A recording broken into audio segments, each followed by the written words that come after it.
Times network ద్వారా గుర్తించబడ్డ India's number 1 varicose veins hospital ఎవిస్ ని సంప్రదించండి. Welcome to Suman TV. తమ్ముడు తమ్ముడే, కూల్చుడు కూల్చుడే అంటున్నారు ముఖ్యమంత్రి రేవంత్ రెడ్డి. రేవంత్ రెడ్డి తమ్ముడేమంటున్నాడు?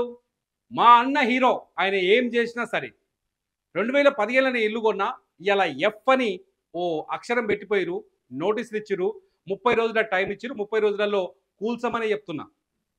హైదరాబాదులో అక్రమ కట్టడాల పైన కొరడా జులిపిస్తున్న రేవంత్ రెడ్డి నిర్ణయాన్ని, మా అన్న రేవంత్ రెడ్డి నిర్ణయాన్ని, సీఎం అయిన మా అన్న రేవంత్ రెడ్డి నిర్ణయాన్ని తూచా తప్పకుండా పాటిస్తాను అంటున్నారు తిరుపతి రెడ్డి. మాదాపూర్లో ఇవాళ ఆయన ఉన్న కాలనీలో మార్కింగ్ చేశారు. ఆయన ఉన్న కాలనీలో దాదాపు అమర్ కోఆపరేటివ్ సొసైటీలో మాదాపూర్లో తిరుపతి రెడ్డికి ఇల్లుంది. ఆ ఏరియాని మార్క్ చేశారు. ఆ ఏరియాలో అనేక ఇళ్ళకి ఎఫ్ లెటర్తో ఒక నోటీస్ ఇచ్చి వెళ్ళారు. ఎఫ్ లెటర్తో నోటీస్ అంటించి వెళ్ళారు. ఖచ్చితంగా ఆ ఏరియాలో ఎవరైతే ఫుల్ ట్యాంక్ ఎఫ్టీఎల్ లెవెల్లో ఉన్న ఇల్లు నిర్మించారో వాళ్ళకి, వాళ్ళ ఇంటి పైన ఈ లెటర్ కనిపిస్తోంది. ఈ లెటర్ కనిపిస్తోంది. ఎఫ్ అంటే ఫుల్ ట్యాంక్ లెవెల్, ఎఫ్టీఎల్. మాదాపూర్లో ఉదయం నుంచి హైడ్రా అధికారులు గల్లీ గల్లీ తిరుగుతున్నారు. ఎక్కడైతే ఎఫ్టీఎల్ ఉందో ఎఫ్టీఎల్ ఏరియాలో, అట్లాగే బఫర్ జోన్ ఏరియాలో నిర్మాణాలు చేపట్టారు. ఆ నిర్మాణాల చుట్టూ తిరుగుతున్నారు. ఆ నిర్మాణాల్ని 30 రోజుల్లో కూల్చేయబోతున్నామని చాలా స్పష్టంగా చెప్తున్నారు. ఆపరేషన్ హైడ్రా ముందుకు కొనసాగితే మాదాపూర్ కొంతకాలం వరకు నేలమట్టం అవుతుందా అనే క్వశ్చన్ ఇప్పుడు తెరపైకి వస్తుంది. చాలా చోట్ల ఇప్పటికే అనేక అక్రమ నిర్మాణాలు ఏర్పడ్డాయి. దుర్గం చెరువు చుట్టూ ఒక్కొక్కటి 10 సంవత్సరాలు దాటిపోయి, 15 సంవత్సరాలు దాటిపోయి, 20 సంవత్సరాలు దాటిపోయింది. మరి ఆ నిర్మాణాలని ప్రభుత్వం ఏం చేస్తుంది అనేది అతిపెద్ద ప్రశ్నగా మారింది. మాదాపూర్ అనేది చిన్న విషయం కాదు. మాదాపూర్లో ఒక గజం ఎంత పోతుందో ఎరికేనా? 20 లక్షల దాకా పోతుంది. ఇది బయటికి చెప్పలేని ముచ్చట. మాదాపూర్లో గజం భూమి 20 లక్షలు పోతుంది.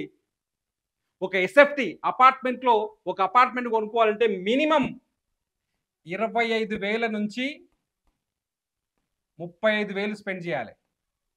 మాదాపూర్లో ఎవరికైనా అపార్ట్మెంట్ ఉందంటే వాడు అదృష్టవంతుడే, మామూలుడు కాదు. ఇక మాదాపూర్లో ఎవరు నివసిస్తారంటే కుప్పలు తెప్పలుగా పైసలు సంపాదించిన వాళ్ళు మాత్రమే నివసిస్తారు. బాగా పైసలుండి వాటిని అడ్డగోలుగా ఖర్చు పెట్టగలిగే శక్తి సామర్థ్యం ఉన్న వాళ్ళు నివసిస్తారు. పోలవరం లాంటి కాంట్రాక్టర్లు కట్టే ప్రాజెక్టులు కట్టే కాంట్రాక్టర్లు నివసిస్తారు.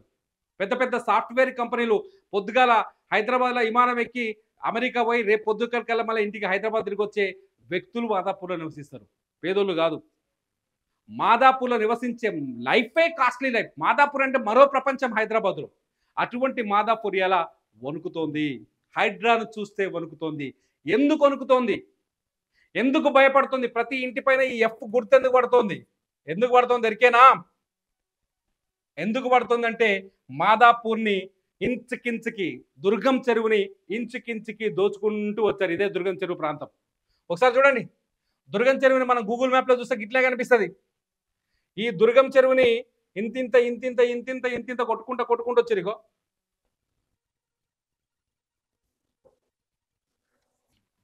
ఈ దాకా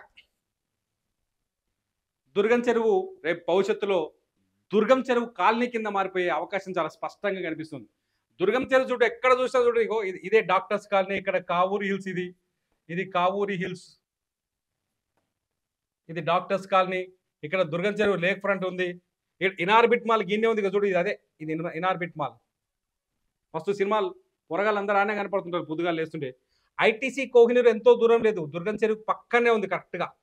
ఈ ఐటీసీ కోహినూరు విండోలోంచి చూస్తే దుర్గం చెరువు మొత్తం కనిపిస్తుంది. ఈ బోట్ ఏరియా, ఇక్కడ ఆలు బరిస్టో అండ్ బార్ అండ్ రెస్టారెంట్ దీని పైనే. ఈ దుర్గం చెరువు చుట్టూ అనేక రెస్టారెంట్లు ఉన్నాయి తెలుసా? మరి వీటన్నిటికీ పర్మిషన్లు ఎట్లా ఇచ్చిరో? పర్మిషన్లు ఇచ్చిరు, ఇండ్లు కట్టిరు, అంతస్తులకు అంతస్తులు లేపిరు, మొత్తం పెద్ద పెద్ద కంపెనీలు వచ్చినాయి, సాఫ్ట్వేర్ కంపెనీలు ఈనే ఉన్నాయి, 5 స్టార్ 7 స్టార్ హోటళ్ళు ఉన్నాయి. ఇటువంటి మాదాపూర్లో ఇప్పుడు ఏం చేయాలనుకుంటుందో గవర్నమెంట్ అర్థమవుతుంది. ఇప్పుడు పోయి ఇండ్లకు నోటీసులు ఇస్తుంది. నిజంగా కూలగొడుతుందా? తప్పదా? కూల్చక తప్పదా? హైడ్రా కూలుస్తుందా మాదాపూర్ని? మాదాపూర్లో కాలనీలను కూలుస్తుందా? ఈ దుర్గం చెరువుని కూల్చే అవకాశం ఉందా? ఒకసారి చూడండి, చాలా ఆసక్తికరంగా ఉంది. దుర్గం చెరువులో ఈ కట్టడాలను కూల్చే ఛాన్సెస్ ఎంతవరకు ఉన్నాయో అర్థం కాని పరిస్థితి ఏర్పడింది.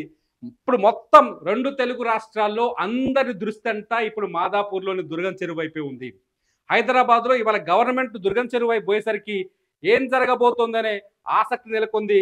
అనేక మంది ఏం జరుగుతుంది దుర్గం చెరువులో అని చెప్పేసి ఆశ్చర్యపోతున్నారు. ఇది కొత్తగా పడ్డ బ్రిడ్జ్. కేటీఆర్ లండన్ లెక్క చూపించండి కదా, కేటీఆర్ లండన్ బ్రిడ్జ్ ఒకటి తీసుకొచ్చి పెట్టి చూసిరా, ఇది అదే దుర్గం చెరువు. ఈ లండన్ బ్రిడ్జ్ మీదకి వెళ్ళి ఇదంతా చూస్తుంటే BN Reddy colony, road number 52, satellite valley hills, BR Ambedkar open city పెద్ద బాగానే ఇచ్చిరా. దుర్గం చెరువు కిందకే ఉంటుంది. ఐటీసీ కోహినూర్ దగ్గర పోతా ఉంటే మస్తు. ఇక్కడ ఐ ల్యాబ్స్ ఈయనే ఉంది, ఐ ల్యాబ్స్ క్యాపిటల్. ఓ విచిత్రం ఏంటంటే కుమారి ఆంటీ టిఫిన్ సెంటర్ కూడా ఉంది గూగుల్లో. కుమారి ఆంటీ చాలా ఫేమస్ అయిందిగా, వైరల్ అయిన కుమారి ఆంటీ టిఫిన్ సెంటర్ ఈయనే ఉంది. ఇక చూడు, ఇగోది కావూరి హిల్స్ చెప్పాను కదా, కావూరి హిల్స్ ఇది. ఈ కావూరి హిల్స్లో ఇప్పుడు నోటీసులు ఇచ్చారు. ఇక్కడ కావూరి హిల్స్లో నోటీసులు ఇచ్చారు. ఇదేమో డాక్టర్స్ కాలనీ, ఇది డాక్టర్స్ కాలనీ ఏరియా. ఈ కార్ని డాక్టర్స్ కాలనీ వాళ్ళకి ఇచ్చారు. ఇదంతా ఫుల్ ట్యాంక్ లెవెల్ అవుతుంది మొత్తం. ఇదంతా ఫుల్ ట్యాంక్, నిజానికి ఇదంతా ఎఫ్టీఎల్ లెవెల్ అవుతుంది. ఒకసారి చూడండి, ఇదంతా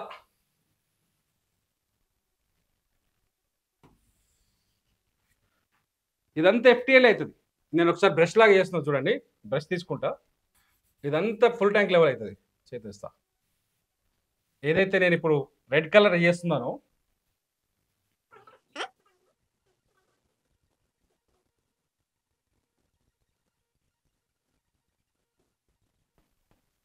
ఈ ప్రాంతం మొత్తానికి ఇప్పుడు హైడ్రా క్లీన్ చేస్తుందా? ఈ ప్రాంతం మొత్తాన్ని క్లీన్ చేసే అవకాశం ఉందా? ఇదే ఇప్పుడు ఆసక్తికరమైన విషయం. నిజంగా మాదాపూర్లో నిర్మాణాలు వెలిసినాయి. ఇక్కడ ఒక ప్రశ్న తలెత్తుతోంది. అనేక చోట్ల బిల్డర్లు ఏం చేశారంటే చెరువుల్ని, ఎఫ్టీఎల్ ప్రాంతాన్ని, బఫర్ జోన్ని లోకల్గా అధికారులను మేనేజ్ చేసి లేకపోతే లంచాలు ఇచ్చి అనేక మంది రియల్టర్లు వెంచర్లు ఏర్పాటు చేసి ఇండ్లను అమ్మేశారు. దాదాపు ఒక్కొక్క కాలనీ వయసు 20 ఏళ్ళు, 15 ఏళ్ళు, 40 ఏళ్ళ దాకా కూడా ఉంది. ఇప్పుడు హైడ్రా వచ్చి వాటిని కూలగొడితే వాళ్ళ పరిస్థితి ఏంటి? మీరేమంటారు? ఇప్పటికే ఇళ్లని కట్టుకొని నివాసం ఉంటున్న వాళ్ళని ఖాళీ చేయించి హైడ్రా కూల్ చేసే అవకాశం ఉందా? కూల్ చేస్తే ఏం చేయాలి? మీరేమంటున్నారు? ప్రజాభిప్రాయం ఏంటి? కామెంట్ రూపంలో మాకు తెలియజేయండి. చూస్తూనే ఉండండి సుమన్ టీవీ.